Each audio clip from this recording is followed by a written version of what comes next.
தஞ்சாவூர் மாவட்டம் திருவையாறு அருகே தில்லைஸ்தானத்து கிராமத்தில் உள்ள மிக பழமை வாய்ந்த இளங்காளியம்மன் ஆலயம் 5ஆம் ஆண்டு நவசண்டி மகாயாக பெருவிழா வெகு விமர்சையாக நடைபெற்றது.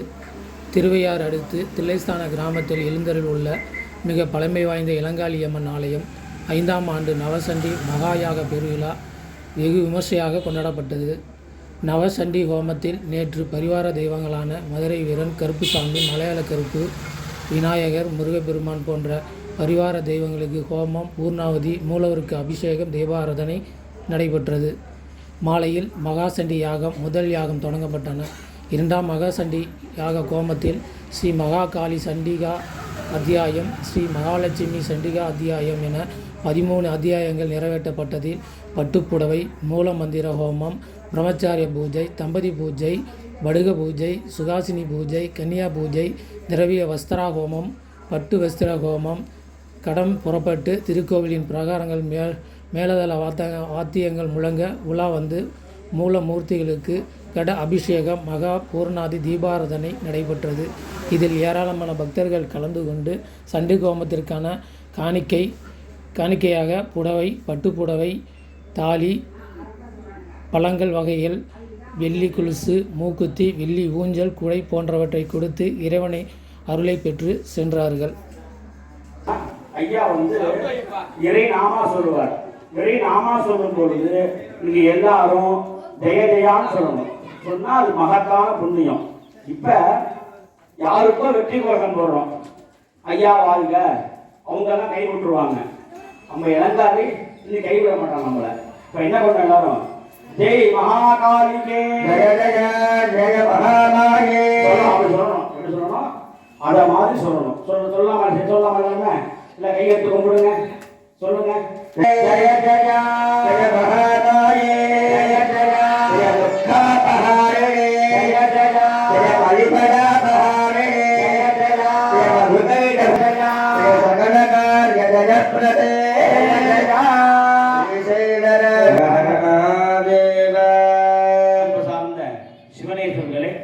சண்டியாகம் ஆரம்பிக்கப்படுகின்றது. இதுவரையிலும் மாலை போட்டுங்க. இதுவரையிலும் விநாயகர் பூஜை, புண்ணியாக வாஜனம், பஞ்சகவிய பூஜை, எல்லாமக காளி மகாகாளிக்கு நவாவரண பூஜை மற்றும் அக்னியிலே யாகம் நடைபெற்று இப்பொழுது இந்த 700 மந்திரங்களையும் ஜபம் செய்தோம். நேற்றைய தினம் 700 மந்திரங்களையும் ஜபம் செய்தோம். இந்த ஜபத்தில் ஒரு பங்கு 10 தடவை பாராயணம் பண்ணா ஒரு தடவை ஹோமம் பண்ணணும். அதான் நவசண்டி யாகம்னு பேரு. இப்ப நேற்று பாராயணம் முடிச்சிட்டோம், இன்னைக்கு ஹோமம் பண்ண போறோம். அதை 13ஆம் பட்சி பண்ண போறோம்.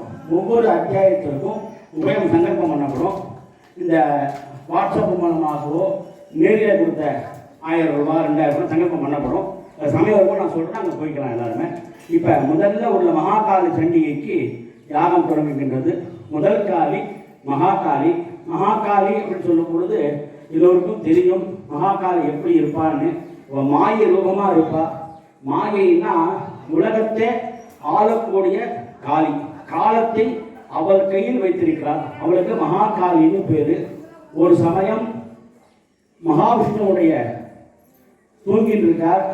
மகாவிஷ்ணுவுடைய காதில் ரெண்டு அசுரங்கள் மது, கைலவர்னு காதிலிருந்து உருவாகிறாங்க. எப்படிதான் அப்படி காதில் உருவாக முடியும்? நம்ம உடம்புல முடியிலிருந்து உருவாகுது ஒரு உயிர். நினைச்சு பாருங்க, ஏன் உருவாகுது இல்லையா? அதுக்கு ஏதாவது உணவு போடுறோமா நம்ம? இப்போ சிருஷ்டி எப்படி வேணாலும் இருக்கும், உலகத்துல சிருஷ்டி எப்படி வேணாலும் இருக்கும். அப்ப மகாவிஷ்ணுடைய காதிலிருந்து 2 அசுரர்கள் உருவாகிறாங்க. அவங்க என்ன பண்றாங்க, மகாவிஷ்ணு தாமரை தொப்புக்குள்ள தாமரை ஒன்று போகும். அதில் பிரம்மா உட்காந்து இருப்பார். தாமரை நஞ்ச வழியா மேலே ஏறி பிரம்மாண்ட சண்டை போடுறாங்க. பிரம்மா ஜெயிக்க முடியல. இப்போ மகாவிஷ்ணுவை எழுப்புனாதான் இந்த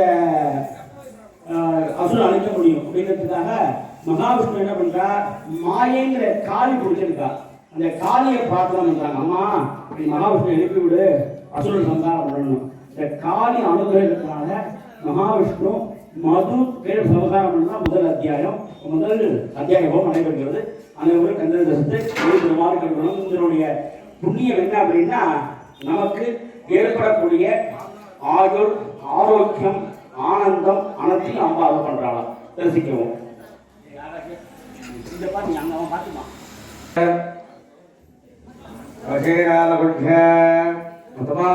தேவதாரி ஓம் மே மகாகாளி சண்டிகாசனா நமः சண்டிகா மோதகே நமः சக்ரகணி நாளே துர்காத்யாக்ஷாம் சர்வயாமேரிகாம் வித்தியாமையே தேவதுர்கா சண்டிகாதி நமः ஆவாச்ய அர்க்யம் தத்வா ஆஹுதிம் உத்வா ஓம் ஹ்ரீம் தேவதுர்கா சண்டிகாதி விக்ஷே ஸ்வாஹா.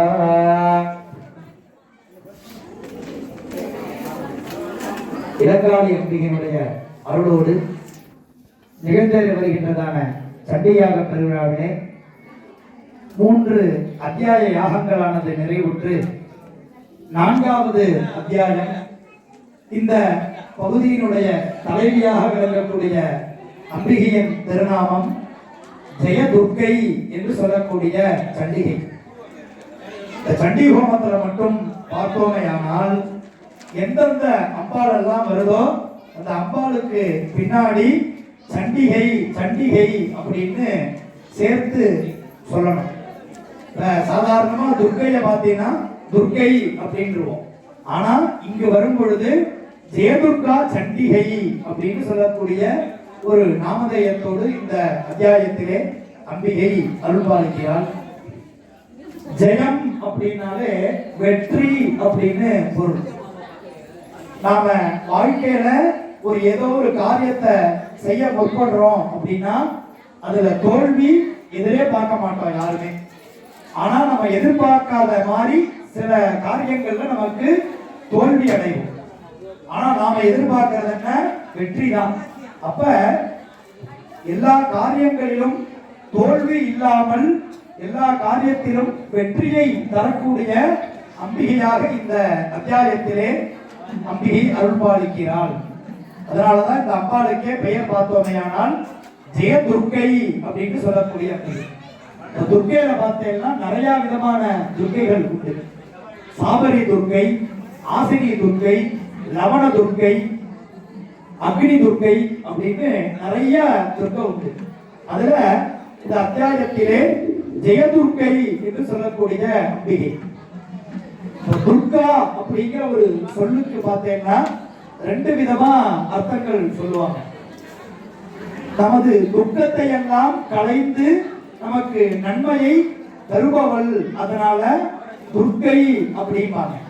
இன்னொன்னு துர்க்கை அப்படின்னா கோட்டையிலே இருக்கக்கூடியவள், கொற்றவை அப்படின்னு சொல்லுவோம். அப்ப பட்டீஸ்வரம் பக்கத்துல பார்த்தேன்னா சோழன் மாளிகை அப்படின்னு சொல்லக்கூடிய ஒரு கிராமம் ஒன்று உண்டு.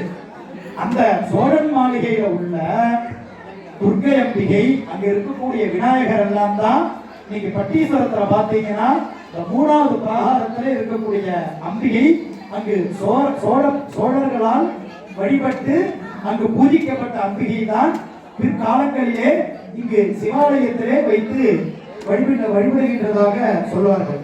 அப்ப கொற்றவை அப்படின்னு சொல்லக்கூடிய அந்த துர்க்கை, இப்ப துர்க்கையை இன்னும் எவ்வளவு எளிமையா புரிஞ்சுக்கலாம் அப்படின்னா, நமக்கு ஏற்படக்கூடிய துக்கத்திலிருந்து அரண் போல நம்மை காக்கக்கூடியவள், அதனாலதான் அவளுக்கு பெயர் துர்க்கை அப்படின்னு இன்னொரு பொருள் சொல்லுவாங்க. அப்ப இந்த அத்தியாயத்திலே ஜெயதுர்க்கை என்று சொல்லக்கூடிய வெற்றியை தரக்கூடிய ஒரு அம்பிகையாக அருள்பாலிக்கிறாள். இந்த அத்தியாயத்திலே பேசக்கூடிய கதை பார்த்தோமையானால் சக்கராதி ஸ்துதி அப்படின்னு சொல்லக்கூடிய, சக்கரன் அப்படின்னாலே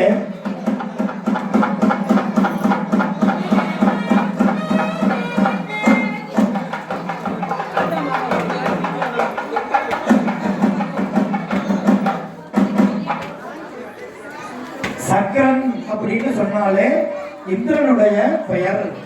இந்திரனுக்கு நிறைய பெயர்கள் உண்டு.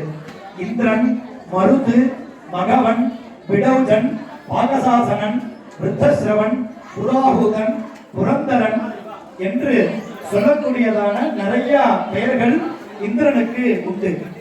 சக்கரன் அப்படின்னு சொல்லக்கூடிய சக்கராதி, ஆதி அப்படின்னு ஒரு சொல் வந்துட்டாலே முதலியவை அப்படின்னு சொல்லிட்டு ஒரு அர்த்தம் சொல்லலாம்.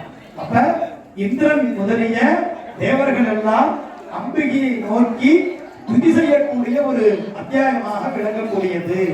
ஏன்னா மது, கைடபன், மகிஷாசுரனுடைய சைன்யங்கள், மகிஷாசுரன் இந்த அசுரர்களை எல்லாம் சமஹரித்த பிறகு அதனால் மகிழ்ச்சி கொண்ட இந்திராதி தேவர்கள் எல்லாம் அம்பிகையை நோக்கி துதி செய்யக்கூடிய, போற்றி செய்யக்கூடிய ஒரு அத்தியாயமாக விளங்குகிறது.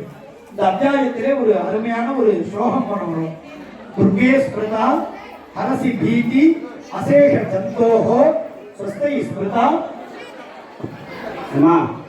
ஏமா பேசுறீங்க? அசேஷ ஜந்தோஹோ அப்படின்னு ஒரு மந்திரம் வரும். இந்த மந்திரத்தினுடைய நிறைவிலே சதா ஆத்திர சித்தா அப்படின்னு சொல்லிட்டு ஒரு ஸ்லோகமானது வரும். ஆத்திர சித்தா அப்படின்னாலே ஈர நெஞ்சு உடையவள்.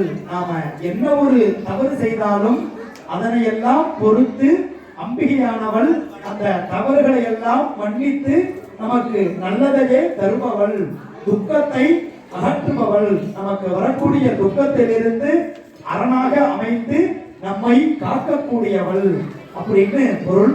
நமது வாழ்நாளிலே அனைத்து விதமான காரியங்களிலும் எல்லாவித வெற்றிகளை எல்லாம் பெற வேண்டி இந்திராதி தேவர்கள் எல்லாம் எப்படி அம்பிகையை நோக்கி துதி செய்தார்களோ அந்த அத்தியாயத்தினுடைய ஆரம்பமானது இப்பொழுது சேவிக்கப்பட்டு நிறைவிலே அம்பிகைக்கு உரியதான பாக்கு பழத்திலான பூர்ணாகுதிகள் எல்லாம் நடைபெறுகிறது. பக்தர்கள் தரிசித்து வாழ்க்கையில வெற்றி வேண்டி தேதுர்க்கை அம்பியை பிரார்த்தித்து அருள் பெறுமாறு கேட்டுக்கொண்டு அத்தியாயமானது துவங்கப்படுகிறது. ஓம் நமஸ்தந்திகாதீம் ஓம் ரிஷிருவாச ஸ்வாஹா சக்ராதஜஸ்வரகதா நிஹதேதிவேத்யே தஸ்மின் பராத்பரி சுராரி பரேச தேவ்யா பாப்புஷ்பவ பிரணதிமப்ர சிரோதராம் சா வாக்பிப்ரணகபுலகோத்கமதாருதேவா ஸ்வாஹா தேவ்யாரியாஜகலம் ஜகதாத்மசத்யாணி சேகதேவகணசக்தி சமோகமோர்ஜா நாமம்பிகாமகிலதேவ மகர்ஷிபூஜாம் பத்யாமதாமவிஜதாதுபாணிதான ஸ்வாஹா பிரபாவபுதலம் பகவாகடந்தோ பிரம்மாஹரஸ்ச நகிவக்து பலம் பலம் ச சாசந்திகாகில ஜகத் பரிபாலனாய நாசாதசா சுபபதஸ்ய மதுத்கரோது ஸ்வாஹா சேஷயம் சகல்யாம் புவனேஷு லக்ஷ்மீः பாபாத்மனாம் துரியாம் ஹிருதயேஷு புத்திः ஸ்ரத்தாஹதாம் புரதன பிரபவஸ்ய லஜ்ஜாதாம் த்வாம்னாம் பரிபாலயதே விஸ்வம் ஸ்வாஹா நஜாமதமரூபமசித்யமேததே கும்சாதிமீன்யமசுரக்ஷ ஜகாரிபூரி கும்சாஹவேஷு தரிதாரி தவாத்புதாரி சர்வேஷு தேவ்ய சுரதேவ கடாதிகேஷு ஸ்வாஹா தேவசமஸ்தஜகதாம் திவ்ராவிகௌஷைः நஜ்ஞாயதே ஹரிஹராதிபிரப்யபாரா சர்வாசயாখিலபதம் ஜகதம் சபோதயமம் வியாகதாஹி பரமாத்மபுரிஸ்வமாத்யா ஸ்வாஹா நமஸ்தசரதா சமுதீரணேன திருப்திம் பிரயாதி சகலேஷு மகேஷு தேவி स्वाहा शिवे पितृगणस्य सिद्धिहेतुः उत्सार्यसे त्वमतदेव धनीस्वधा च स्वाहा मुक्तिहे जलविचिन्त्यमदाभ्यस्य सेतुनियतेन्द्रियतत्प्रसारीः मोक्षाभिर्मुनिभिरस्य समस्तदोषीः विद्यासिता भगवती परमाहिदेवी स्वाहा सप्तात्मिका शिविमलर्प्यदुषां निधानम् उद्गीतनं य पदपाठपदां ससाम्नाम् देवी त्रयी भगवती भवभावनाय वार्ता च सर्वजगता परमार्तिहन्त्री स्वाहा दुर्गाभिदुर्गभवसागरणमुरसङ्गा श्रीश्रीलकभारिहृदयगङ्गाधिवासा गौरी त्वमेव प्रतिष्ठा स्वाहा सह समबलं परिपूर्णचन्द्र बिम्बानुकारिगणगोत्तमकान्तिकान्तम् अत्यद्भुतं प्रगतवादरुषा तथापि वक्त्रं विलोक्य सरसा महिषावरेण स्वाहा गुरुडं प्रकुटीकराल मुद्यच्छ साङ्गसुतस्थलिगण्यसत्यः प्राणान्मोचस्मि मनिषेव सदैव सिद्धं कैश्चीकटेषु पिशाप्तकदर्शने स्वाहा देवी प्रसीद परवा भवति भवाय सद्यो विनाशयसि गोपमदी कुलानि विज्ञातमेतदथनैव जगस्तमेतन्ने नीतं कुलं सुविपुलं महिषासुरस्य स्वाहा पराजडपदे विघ्नानि तेषां येषामिषांसिनजीवर्मवर्गः विज्ञातयेव नुभिडान्ना स्वाहा देव सकलानि सदैवसादाले लोकत्रयेऽपि फलदा ननुदेविदेन स्वाहा केश्विदारसुभीतिमशेषदन्तोः तस्यैष्णामतिमतीवशुभां ददाति दारिद्र्यदुःखभयार्णिकाग्रन्या सर्वोपकारकरणानि सदास्मि जगदुपैतु सुखं तते ते कुर्वन्तो नाम नरकाय चिराय पापम् संग्राम मृत्युम अधिगम्य दिवं प्रजान्तु मत्वे तिरुणमहितान् विनिहंसिते विस्वाहा भगवती भगवती भस्म सर्वासुरान्विषयत्परणोषितस्थम् लोकान् प्रयान्ति विपवोऽपि हितस्थभूता इत्थं मतिर्भवति चेष्ट विदेशसाध्वी स्वाहा प्रभानिकरविस्फोरणैस्तथोग्रैः शूलाग्रगादिनिमनेन दिशोऽसुराणात् यन्नागता विलयमं सुमदिन्दुखण्डयोग्याननं तव विलोक्य यतां तदेतत् स्वाहा वृत्तवृत्तसमनं तवलेभिषीलं गृहं निषेदविद्यमतुल्यमन्यैः वीर्यकरं हृददेव पराक्रमाणां वैश्वैः प्रकृतिदैव दयाम्येत्थं स्वाहा ममा भवतु तेस्य पराक्रमस्य रूपं च शुक्रेण कालं दयासमरमूढगिरे हत्वा नीतादिवं प्रभुगणा भयमप्यपाश्चमस्माकं मदसुराय भवभ्रवादि गद्येन चाम्बिके यथासनेन पाहि सापत्यानिस्वरेण च ओम श्री अर्पणमस्तु நிறைவிலே ஜெயதுர்க்கை சண்டிகைக்கு உரியதான வாக்குப்படுத்தலான பூர்ணாகுதிகள் நடைபெறுகிறது. தரிசித்து அருள் பெறுக. வாக்கியம்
अनेन दिव्यमङ्गलभोगेन भगवते चत्वारिस्मन्मन्त्रात्मिका तुरीयाध्याय देवता भुवनपरिपालननित्यदाकारूपा रोगशोकार्णवतरणनौका भक्तजनपुण्यभाग्यपरिपाका ஈனாத்தத்ராணவராபேதிபுரபதா என்று சொல்லி அருள் பெறுக. பத்மோத்பவே குணபயதே கலாபதம் சேஸ்கந்தாதிரூடே கதானவரதே கடகாரியதயப்ரதே ீரோக்கியவந்திதே துभ्यो காகுண்டாரி சுமங்கலோ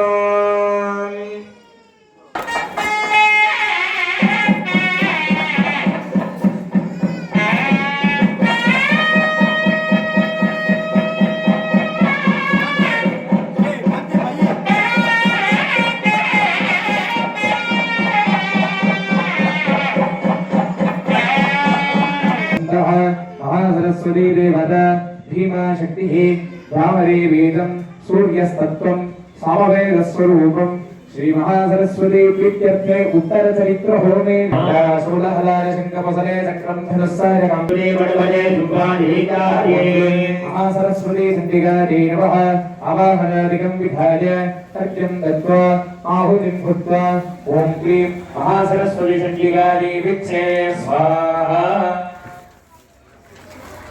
4 அத்தியாயங்கள் நிறைவுற்று 5வது இந்த அத்தியாயத்தினுடைய பகுதியினுடைய தலைவியாக விளங்கக்கூடிய அம்பிகையின் திருநாமம் மகா சரஸ்வதி என்று சொல்லக்கூடிய சண்டிகை. சரஸ்வதி அப்படின்னாலே நமக்கு தெரியும், கலைகளுக்கெல்லாம் அதிபதியாக இருக்கக்கூடிய அம்பிகை. சரஸ் என்று சொன்னால் தங்கு தடையின்றி ஓடி வரக்கூடிய நதி பிரவாகத்திற்கு பெயர் சரஸ் என்று சொல்வார்கள். அப்ப மகாசரஸ்வதிய நாமெல்லாம் வழிபடும் மாத்திரத்திலேயே நமக்கு தங்குதடை இல்லாத ஒரு நல்ல ஒரு கலையையும் ஞானத்தையும் அருளக்கூடிய அம்பிகை தான் இந்த மகா சரஸ்வதி என்று சொல்லக்கூடிய அம்பிகை. இந்த அத்தியாயத்திலே பேசக்கூடிய கதை என்ன அப்படின்னு பார்த்தோமேயானால் தூத சம்பாதம் என்று சொல்லக்கூடிய ஒரு கதை. தூதர்கள் அப்படின்னாலே ஒரு ராஜா இருக்கார் அப்படின்னா அந்த ராஜாவிலிருந்து ஒரு செய்தியை கொண்டு போது இன்னொரு இடத்துல சேர்க்கிறவர்களுக்கு பெயர் தூதர்கள் அப்படின்னு சொல்லிட்டு பெயர். அப்ப சம்வாதம் அப்படின்னா உரையாடல் என்று சொல்லலாம். உரையாடலுக்கு பெயர் சம்வாதம். வாதம் பண்ணாத அப்படின்னா, வாதம் அப்படின்னா பேசுறது, சம்வாதம் அப்படின்னா அந்த சம் அப்படிங்கிற ஒரு சொல் வந்தாலே நல்லது. அப்ப அந்த உரையாடலுக்கு பெயர் சம்வாதம். இந்த தூதர்கள் யார்கிட்ட போய் உரையாடினாங்க அப்படின்னா அம்பாள்கிட்ட போய் உரையாடுறாங்க. அது என்ன அப்படின்னா இந்த வரக்கூடிய அத்தியாயங்கள்ல பாத்தீங்கன்னா 9வது அத்தியாயத்திலும் 10வது அத்தியாயத்திலும் சும்பன் நிசும்பன் அப்படின்னு சொல்லக்கூடிய 2 அசுரனை அம்பாள் சம்ஹாரம் பண்றாங்க. அப்ப அதனுடைய தொடர்ச்சியாக இருக்கக்கூடிய இந்த கதைகள் சம்ஹாரங்கள் தான் இந்த 5ல இருந்து ஆரம்பிச்சு 10 வரைக்கும் இருக்கக்கூடிய அத்தியாயங்கள் எல்லாமே. அப்ப இந்த சுப்பனி சும்பனோட அந்த கோட்டையில அரண்மனையில பார்த்தோமேயானால் என்னென்னலாம் இருந்தது அப்படின்னா திரைலோக்கிய வருடத்தானி சாம்பிரதம் பாந்தினேகே, ஒரு இந்திரலோகத்துல என்னென்ன இருக்குமோ எல்லாமே அவன்கிட்ட இருந்துதான். ஐராவத சமானீதோ கடரத்னம் புரந்தரா, இந்திரன் உபயோகிக்கக்கூடிய ஐராவதம் அப்படின்னு சொல்லக்கூடிய யானை அவன்கிட்ட இருந்துதான். அப்புறம் பாரிஜாதம் அப்படின்னு சொல்லக்கூடிய கற்பக விருட்சமும் அவன்கிட்ட தான் இருந்துதான். எல்லாத்தையுமே அபகரிச்சு கொண்டு போய் இந்த சும்பனி சும்பன் தன்னுடைய இடத்துல வச்சுட்டாங்க. கிஞ்சில்கினி அப்படின்னு சொல்லக்கூடிய ஒரு தாமரை பூவா, அந்த தாமரை பூ வாடவே வாடாதான், அதுவும் சொர்க்கத்துல இருக்கிறதா, அதுவும் அவனுடைய அரண்மனையில இருந்திருக்கு. இன்னொன்னு சக்திரீஷத் பயாருதா, இந்த அட்டதிக் பாலர்கள் சொல்லக்கூடிய எல்லார்ட்டையும் என்னென்ன ஒவ்வொரு ஸ்பெஷலா என்னென்ன கையில் ஆயுதங்கள் வச்சிருந்தாங்களோ எல்லாமே அதுல அக்னி பகவான் போட்டு இருக்கக்கூடிய ஒரு சட்டையா, அந்த சட்டை பார்த்தேன்னா அக்னியில இட்டா கூட அது சுடவே சுடாதான். அப்பேற்பட்ட சட்டையும் அவன் அபகரிச்சு வச்சிருக்கான். அது போல ஹம்சயுக்தம்னு சொல்லக்கூடிய அந்த பறக்கக்கூடியதான ஒரு வாகனத்தை கொண்டு போய் அபகரிச்சு வச்சிருந்தான். தூதர்கள்லாம் என்ன சொல்றாங்க, ஒருத்தர் நல்லா தான் இருப்பாரு, ஆனா அந்த சுத்தி உள்ளவர் ஒருத்தரை ஏதாவது ஒண்ணு சொல்லிட்டாங்கன்னா வச்சுக்கோங்களேன், அவருக்கும் ஒரு தலையில செருக்கு வந்துடும். இவ்வளவுலாம் இந்திரலோகத்துல இருக்கிறாப்புல எல்லாமே நம்மகிட்ட இருக்கு. அது போல இந்த ஹிமய மலையில மிகவும் அழகு வாய்ந்த சக்தி பொருத்திய ஒரு அம்பாள் ஒருத்தங்க இருக்காங்க. அவங்க இந்த பீடத்துல உங்களுக்கு மனைவியா அமைஞ்சிட்டா ரொம்ப நல்லா இருக்கும். எப்படி ஒரு கிரீடத்திற்கு ஒரு மகுடத்திற்கு ஒரு வைரம் வைக்கிறாப்புல அது நல்லா இருக்கும் அப்படின்னு சொன்னோன்னே அந்த சுப்பனி சும்பன் அவங்க சொல்றதெல்லாம் கேட்டுட்டு என்ன பண்ணாலாம், உடனே நீங்க போய் அம்பாள்கிட்ட போய் பேசிட்டு வாங்க, என்ன கல்யாணம் பண்ணிக்கணும் அப்படின்னு சொல்லிட்டு நீ போய் பேசிட்டு வா அப்படின்னு சொல்லிட்டு இந்த சுப்பனி சும்பன் தூதர்களை அம்பாள்கிட்ட அனுப்புறாங்க. அம்பாள்கிட்ட போய் இவ்வளவுதான் எங்க இது இருக்கு, நீ இந்த சுப்பனி சும்பனை கல்யாணம் பண்ணிட்டு பட்டத்து ராணியாக நீ இருக்கணும் அப்படின்னு சொன்னா அம்பாள் ஒரு வார்த்தை சொல்றாங்களாம், யோமே பிரதிபலோ லோகே சமே பர்த்தா பவிஷ்யதி, நான் ஒரு பிரதிஜ்ஞை பண்ணிக்கிட்டேன், எனக்கு நான் ஒரு சங்கல்பம் பண்ணிட்டேன், என்ன இந்த மூலோகத்துல யாரு ஒருத்தர் போர்ல ஜெயிக்கிறாங்களோ சமே பர்த்தா பவிஷ்யதி, பர்த்தா அப்படின்னா கணவன், அவனைதான் நான் கணவனா அடையணும்னு நான் சங்கல்பம் பண்ணிட்டேன்.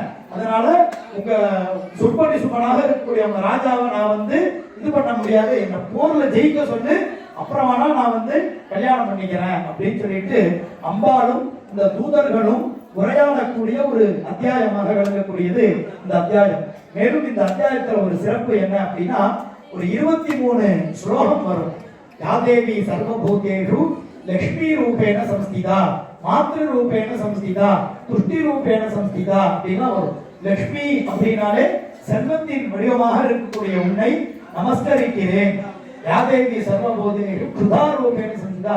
க்ஷுதா அப்படின்னாலே பசி அப்படின்னு அர்த்தம். பசியின் உருவமாக இருக்கக்கூடிய உன்னை நமஸ்கரிக்கிறேன். ஆதேவி சர்வபூதேஷு நித்ரா ரூபேண சம்ஸ்திதா. தூக்கத்தின் வடிவமாக இருக்கக்கூடிய உன்னை நமஸ்கரிக்கிறேன். ஆதேவி சர்வபூதேஷு பிராந்தி ரூபேண சம்ஸ்திதா. மயக்கத்தின் ரூபமாக இருக்கக்கூடிய உன்னை நமஸ்கரிக்கிறேன். ஆதேவி சர்வபூதேஷு லஜ்ஜா ரூபேண சம்ஸ்திதா. வெட்கத்தின் வடிவமாக இருக்கக்கூடிய உன்னை நமஸ்கரிக்கிறேன். இது போல இந்த உலகத்திலே என்னென்ன பொருட்கள்லாம் உண்டோ அதுபோல எல்லா வடிவமாகவே அம்பாள் தான் இருக்கிறதாக ஒரு 23 ஸ்லோகங்கள் வரும். விஷ்ணுவாஜாதி தயோவிம்சதி சக்தி அப்படின்னு சொல்லுவாங்க. இந்த 23 வடிவமாக இருக்கக்கூடிய அம்பாளை நமஸ்கரிக்கிறேன் அப்படின்னு சொல்லக்கூடிய தேவர்கள் எல்லாம் அம்பிகையை நோக்கி அந்த துதியினுடைய ஒரு அத்தியாயமாகவும் அந்த தூதர்களும் அந்த அம்பாளும் உரையாடக்கூடிய ஒரு அத்தியாயமாகவும் விளங்கக்கூடிய அத்தியாயம் இந்த 5வது அத்தியாயம். இந்த அத்தியாயத்திற்கு சரஸ்வதி மகா சரஸ்வதி அதிதேவதையாக விளங்கி நமக்கெல்லாம் அருள்பாலிக்க இருக்கிறார். அத்தியாயத்தின் நிறைவிலே அம்பிகைக்கு உரியதான தாடிமி பழம்னு சொல்லக்கூடிய மாதுளம் பழத்திலான மங்கள மகாபூர்ணர்களோடு கூட அம்பிகையை நாமெல்லாம் வழிபட உள்ளோம். நல்ல கலைகளும் கல்வியும் சேர்ந்து நம்ம குழந்தைகளுக்கெல்லாம் கிடைக்கணும் என்பதாக பிரார்த்தனையை முன்வைத்து 5ஆம் அத்தியாயத்திற்கு உரியதான யாகங்கள் மந்திரங்களானது துவங்கப்படுகிறது. தரிசித்து அருள் பெறுக. ओम नमस्ते ओम क्लीं ऋषिर्वाच स्वाहा पुराशंभ्यामुसुराभ्यां सतीपतेः त्रैलोक्यं चित्तभागास्तकृतं मतफलाश्रयात् स्वाहा असुरजितां दत्तदधिकारं छेन्दवं गोपेर्मथयां नञ्जयचक्रदे वर्णस्य च स्वाहा आरे पवनंहिं च चक्रधुर्वह्निकर्मज तुतो देवा विद्भूता घटराज पराजिता स्वाहा हिताराशदशास्त्राभ्यां सर्वे निराजिताः महासुराभ्यां तां देवी संस्करते पराजितां स्वाहा अस्माकं रोदत्तो यथा वस्वस्विताखिलाः भवदानाशयिष्यामि तक्षणात् परमापद स्वाहा हिमन्तं नगेश्वरं जगमुत्सत्ततो देवी विष्णुमायां प्रदुष्टः स्वाहा भूचु स्वाहा देवी महादेवी शिवाजी सदनं नमः नमः प्रकृति भद्राणि नीला प्रणनास्तां स्वाहा देवोदित्यादि गोड्ये धात्रे नमो नमः सुलोत्रादे चेन्द्ररूपिण्ये सुखादि सततं नमः स्वाहा निर्मलतावृद्धे सिद्धे कुर्वो नमो चेतनेत्यभिधीयते नमस्तस्यै स्वाहा नमस्तस्यै स्वाहा नमस्तस्यै नमो नमः स्वाहा सर्वभूतेषु बुद्धिरूपेण संस्थिता नमस्तस्यै स्वाहा नमस्तस्यै स्वाहा नमस्तस्यै नमो नमः स्वाहा।